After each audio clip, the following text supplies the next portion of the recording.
Assalamualaikum warahmatullahi wabarakatuh. Waalaikumsalam warahmatullahi wabarakatuh. Alhamdulillah wassalatu wassalamu ala Rasulillah wa ala alihi wa sahbihi wa wala la haula wala quwwata illa billah. Alhamdulillah kembali lagi di channel ini di konten Kultum Kuliah Tunggu Maghrib. Guys, kali ini saya tidak sendirian. Kalau tahun kemarin sendirian, kalau tahun ini ada temennya. Temennya siapa? Temennya oleh Ustadz Hafiz. Wah, bukan Ustadz Hafiz. Bukan Siapa Ustadz dong? nih. Siapa dong? Hampir lah. Hampir ya. Karena Ustadz Kenapa itu tuh bilang hampir? Ustadz itu usaha tidak apa Kalau tidak. oh, Ustadz. saat tidak apa tidak Ustadz tuh ya. Ini saat kita punya konten, bukan kita aneh. Iya. Aneh punya konten Kultum. Nama kontennya. Kuliah terserah antum. Enggak tadi kan sebutin Oh. Kuliah Tunggu Maghrib. Benar-benar. Kuliah tunggu Kuliah maghrib. Tunggu Maghrib. Jadi sambil nunggu maghrib tuh kita nyari ilmu. Sambil Betul. nunggu kita cari ilmu. Itu buat slogan tuh cakep tuh ya. Betul. Karena gini, sekarang itu luar biasa Bang ya. Kalau Kenapa kita berbicara tentang masalah tontonan itu, banyak tontonan sekarang ini yang nggak menjadi tuntunan. Ya, ini semoga konten ini jadi Tontonan dan tuntunan. Iya Allah, cakep. Keren emang ya. Oke, ini Sat. Iya. Kali ini Ane mau tanya. Seperti yang kita ketahui ya, udah tenter lah ya ayat-ayat puasa yang menjelaskan tentang diwajibkan puasa. Iya. Quran surat Al-Baqarah ayat 183. A'udzubillahi minasyaitonir rajim. Ya ayyuhalladzina amanu kutiba alaikumusiyam kama kutiba alal ladzina min qablikum la'allakum tattaqun. Itu kan artinya wahai orang-orang yang beriman diwajibkan atas kalian puasa. Nah, kalau yang saya lihat nih, kalau yang Anda lihat kutiba itu diartikan di situ diwajibkan. Nah, kebetulan nih gak pernah belajar bahasa Arab. Iya. Ya, kalau pernah Arabnya gitulah, pelentang-pelentong ya. Iya. Dikit banget gitu, cetek lah. Berarti ente bahasa Arab. Apa itu? Ya, Arab juga berarti. Apanya? Arab maklum. Arab dimaklum. Arab di malam. Oh, Arab. Kita nggak connect. Jangan jokes bapak itu ya. Jokes ustadz itu ya, kayak gitu. Kita hampir nggak paham tuh. Itu Ustaz. Yang aneh pahami kutiba itu jadi arti diwajibkan, betul ya? Iya, betul. Nah, kenapa kok pakainya kutiba? Sedangkan yang aneh pelajari kalau wajib itu bukannya wajiba atau wujiba gitu. Gitu Ustaz. Iya. Kenapa Ustaz? Coba jelasin dong. Aneh nggak tahu tuh. Oke. Kita ditanya nih sama Bang Zul tentang masalah yang berkaitan dengan firman Allah Subhanahu wa taala yang berbunyi kutiba alaikumus syiyam. Iya. Artinya itu kan kutiba pada ayat tersebut artinya diwajibkan atas kalian. Sedangkan tadi pertanyaan beliau, setahu beliau itu kalau arti dari wajib itu biasanya kalimat Arabnya itu Iya, wajaba atau wujiba. Wajiba. Tapi kali ini ada kalimat kutiba yang diartikan diwajibkan atas kalian. Nah, inilah Bang. Jadi keindahan Al-Qur'an itu mau kita tinjau dari segi apanya? Dari segi lapaznya Al-Qur'an indah. Indah ya. Dari segi maknanya luar biasa indah. Dari segi pembuktiannya Al-Qur'an juga luar biasa indah. Karena udah lama Al-Qur'an mengatakan tentang ini, tapi pembuktiannya baru sekarang ini. Nah, berarti Al-Qur'an itu menjawab tentang tantangan zaman yang akan datang dan yang terus akan datang. Jadi apa tuh bahasanya tuh, Al-Qur'an itu udah menjawab sesuatu yang nanti bakalan muncul baru nih. Jadi, ya. Yang bakalan terjadi. Al-Qur'an udah memprediksikannya terlebih dahulu. Jadi itulah keindahan Al-Qur'an. Nah, kemudian nih kita bahas sedikit Al-Qur'annya dulu. Ya. Coba deh. Allah Subhanahu wa taala itu menurunkan kitab kepada para nabi menjadi 4. Ada Al-Qur'an, Zabur, Taurat, Injil. Coba. Kitab selain Al-Qur'an, yakni Zabur, Taurat, Injil, itu semuanya dirubah artinya semuanya hilang ketika nabi-nabinya itu yang diturunkan ini kitab tidak ada. Contoh, Injil diturunkan kepada Nabi Allah Isa alaihi salam. Tapi ketika Nabi Isa itu diangkat oleh Allah Subhanahu wa taala ke langit, nah, di situ Injilnya ini sekarang kita dapetin udah nggak ada yang murni. Kemudian Zabur kepada Nabi Daud. Ketika Nabi Daudnya sudah tidak ada, ya Zaburnya ini udah nggak murni lagi. Terus Taurat kepada Nabi Musa alaihi salam.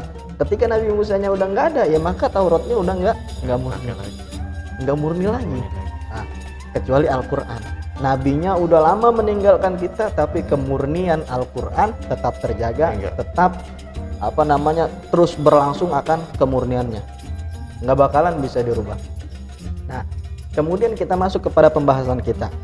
Kutiba, asal katanya aslinya itu katabakan. Iya. Artinya itu apa, Bang? Bisa buku, kitab, iya, bisa nulis juga, menulis atau tercatat, mencatat ya. Gitu ya. Tapi kok di sini diartikan sebagai diwajibkan gitu. Nah, ini tadi jawabannya pertama itu merupakan keindahan dari Al-Qur'an dari segi lapasnya, dari segi pembahasannya. Nah, kemudian kalau kita lihat kenapa Allah Subhanahu wa taala nggak menggunakan kalimat wujiba tapi menggunakan kalimat kutiba? Di sini ada sebagian pandangan ulama yang mengatakan bahwasanya ketika Allah menggunakan kalimat kutiba, maka ini ada yang namanya pembebanan terhadap diri manusia. Sifatnya itu mau tidak mau harus dilaksanakan bagi yang mampu. Kutiba alaikumusiyam, diwajibkan atas kalian untuk berpuasa. Bagi siapa? Ada tanda kutipnya, bagi yang mampu untuk menjalankan puasa. Nah, terus kita ke belakang lagi ayat itu tadi, kutiba alaikumusiyam kama kutiba alal ladzina min qablikum. Nah, berarti puasa ini bukan merupakan suatu ibadah yang baru, Bang. Jangan kita kira puasa ini baru kali adanya di zamannya Nabi Muhammad doang. Enggak. Itu Allah bilang. Ada taunya kan? Min qablikum la'allakum tattaqun, kan gitu. Min qablikum. Ternyata puasa juga udah diwajibkan untuk orang-orang yang sebelum kita, umatnya Nabi Muhammad Shallallahu alaihi wasallam. Jadi itu sudah ada kewajiban. Jadi seperti itu, Bang.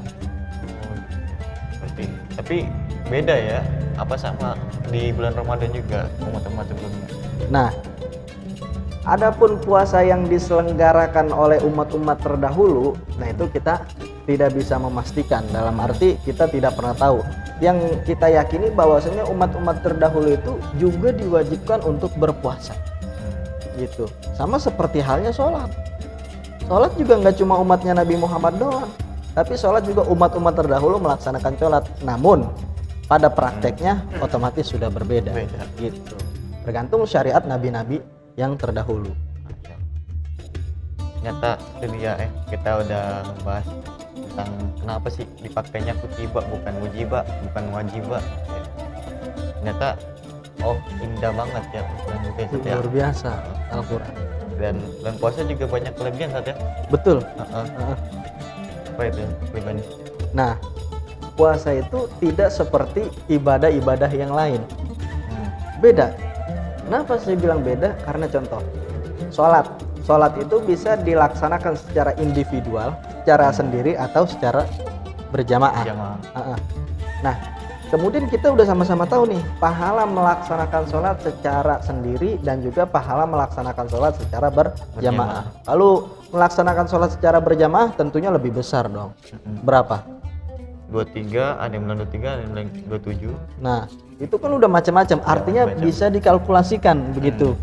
Siapa orang yang melaksanakan sholat secara berjamaah, maka Allah akan lipat gandakan pahalanya menjadi 23 kah itu, menjadi 27 kah itu. Nah, itu banyak perbedaan-perbedaan pendapat tentang masalah itu. Nah, tapi kalau aneh tanya, kalau puasa itu pahalanya berapa kali lipat atau berapa banyak pahala orang berpuasa? Ya, sampai saat ini sih belum tahu ya. Iya, karena belum ada yang nggak dikasih tahu. Karena memang ini ibadah misteri. Iya, kayak jodoh misteri. Jodoh misteri. Nama jodoh itu misteri. Bukan. Maksudnya jodoh itu misteri. Kita nggak pernah tahu siapanya. Itu misteri. Oh, iya. Cuma pastinya kita minta yang terbaik ya. Iya. Kita Maksud minta curhat dong. Oke ya, lanjutlah. Lanjut. Nah, jadi puasa itu ibadah yang misteri. Kenapa dikatakan misteri? Karena nggak ada yang tahu kelipatannya atau berapa banyak pahala yang kita peroleh ketika kita melaksanakan puasa. Nah, karena Nabi Muhammad SAW di dalam hadis qudsi, apa hadis qudsi? Biar Bang Zul yang menjelaskan. Antum saatnya di sini. Ada yang host doang di sini. Host. Host. Rumah. Oke. Hadis qudsi itu adalah dicirikan dengan qala Allahu ta'ala. Jadi ini yang berbicara Nabi, tapi Nabi dari Allah Subhanahu wa ta'ala. Apa katanya di dalam hadis qudsi itu? As-saumu li wa ana ajzi bihi. Puasa itu untukku dan aku yang membalas ibadah puasa tersebut. Jadi manusia tuh nggak ada yang tahu berapa kita memperoleh pahala ketika kita melaksanakan puasa, atau berapa kali lipat digandakannya itu kita nggak ada yang tahu, karena Allah langsung yang membalas puasa tersebut. Nah, selain itu juga puasa itu susah sekali, ibadah yang susah menurut saya untuk dicirikan. Kenapa itu? Nah, contoh, kalau orang sembahyang, sholat, ibadah sholat, kan bisa kita cirikan orang yang keluar dari masjid, mukanya basah, ya, itu habis dari barisan atau dari saf, berarti dia habis melaksanakan sholat. Ada ciri-cirinya. Oh iya. Gitu. Dilihat orang juga ya. Kelihatan sama orang. Ya. Artinya nampak, bisa tersaksi oleh kedua bola mata. Nah, nggak mungkin kan ke masjid terus habis gibah doang, nggak mungkin Nggak gitu. mungkin. Nah, coba kalau puasa ciri-cirinya orang yang berpuasa bagaimana? Lemas, tiduran. Nah, nggak Gitu. juga. Nggak setiap orang yang lemes itu orang yang berpuasa. Orang yang habis diputusin lemes, apakah itu dia berpuasa? Katanya kan tidurnya orang puasa itu ibadah.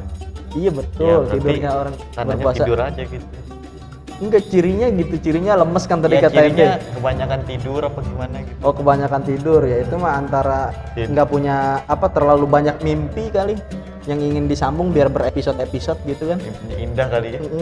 Sampai-sampai dia punya dunia tuh apa ya, mimpinya dia itu lebih indah daripada dunia nyatanya dia, makanya dia lebih banyak tidur.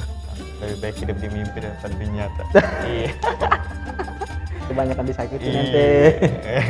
Lanjut. Oke. Kemudian cirinya apa? Enggak ada. Kita disuruh menyebutkan cirinya orang yang berpuasa, enggak ada. Oh, itu orang yang bibirnya kering. Orang yang panas dalam juga bibirnya kering. Kayak aneh sekarang nih, bagi panas dalam nih. Nah, itu kan nggak menjadi satu keharusan orang yang berpuasa itu harus bibirnya kering. Enggak juga kan.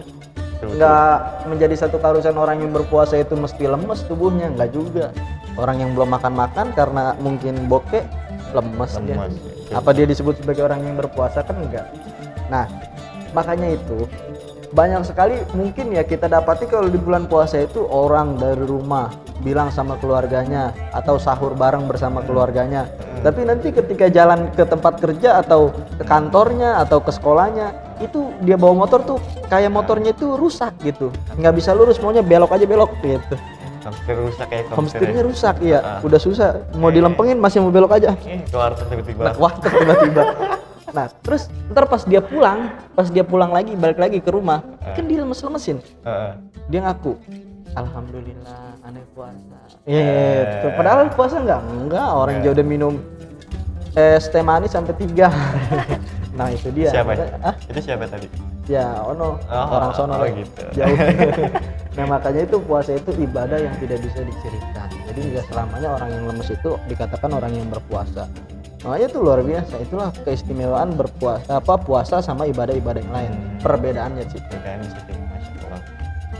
Kita panjang kali lebar nih, luar biasa. Masya Allah, banyak banget ilmu yang Nyari didapat volume dari kali. Ustaz. Nyari volume, Volume apa? panjang kali lebar, Oh. kali tinggi. Aduh, jokesnya mantep. Jokes Ustadz ya, harus mikir kita. Insya Allah kita banyak banget ilmu yang dapat dari Ustadz Hafiz nih. Insya Allah Ustadz Hafiz ini 30 hari ya, kita Insyaallah. selama bulan Ramadan kita kultum bersama Ustadz Hafiz. Oke, terima kasih untuk teman-teman yang sudah menonton video ini. Jangan lupa klik like dan juga subscribe ya, jangan lupa.